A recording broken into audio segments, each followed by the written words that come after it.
Hi, my name is Dave. I'm a provider here at Specialty Medical Center. The following clip is about PRP injection for knee pain and osteoarthritis. If you want to know more, make a query below. Thanks. Have a great day. PRP therapy for chronic knee pain.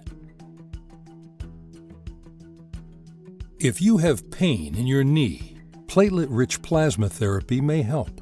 It uses parts of your own blood to help your body heal itself. PRP can help your knee feel better and work better. The process begins with a sample of your blood.